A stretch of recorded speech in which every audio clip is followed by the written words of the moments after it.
একটি ছোট গ্রাম যেখানে অভাব নিত্যসঙ্গী। এমনিয়া গ্রামে বাস করত রহিমা, তার বাবা, মা আর ছোট ভাই। 4 জনের ছোট্ট সংসার। রহিমা ছিল বেশ চটপটে আর পড়াশোনায় আগ্রহী। দারিদ্র্যের কষাঘাতে তাদের জীবন জর্জরিত, তাই রহিমার পড়াশোনার খরচ চালানো তাদের জন্য কঠিন হয়ে পড়ছিল। একদিন রহিমার মা তার বাবাকে বললেন, রহিমার বাবা, আর পড়িয়ে লাভ কি? মেয়েটাকে বরং সামনের বাড়িতে কাজে দিয়ে দিই। 2 পয়সা রোজগার হলে আমাদেরও কিছুটা সুরাহা হবে। রুবিনার বাবা দীর্ঘশ্বাস ফেলে বললেন, তোমার কথা ঠিকই, একা সংসার চালাতে আমারও খুব কষ্ট হচ্ছে। তবে আরও কয়েকটা দিন বাড়িতে থাকুক, তারপর কাজে লাগানো যাবে। কাল থেকে আর স্কুলে পাঠিও না ওকে। মায়ের কথা শুনে রহিমার মন ভেঙে গেল। পরের দিন সকালে ভাই যখন একা স্কুলে যাচ্ছিল, তখন বিষণ্ণ মনে ঘরের উঠোনে বসেছিল রহিমা।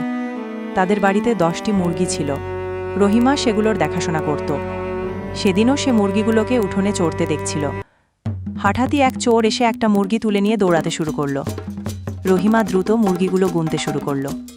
1 2 3 4 5 6 7 8 9। সে দেখল একটা মুরগি কম। একটু পরে তার চোখ পড়ল চোরটার ওপর, যে মুরগিটা নিয়ে পালিয়ে যাচ্ছিল। আর দেরি না করে রহিমা চিৎকার করে উঠল। চোর চোর চোর চোর চোর! রহিমার চিৎকারে বাড়ির সবাই ছুটে এলো। চোর ধরা পড়ল আর মুরগিটাও ফিরে পাওয়া গেল।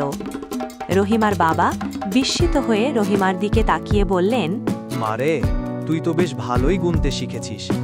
কাল থেকে তুই অবশ্যই স্কুলে যাবি, তোর পড়া বন্ধ হবে না। বাবার মুখে এই কথা শুনে রহিমার মুখে হাসি ফুটে উঠল।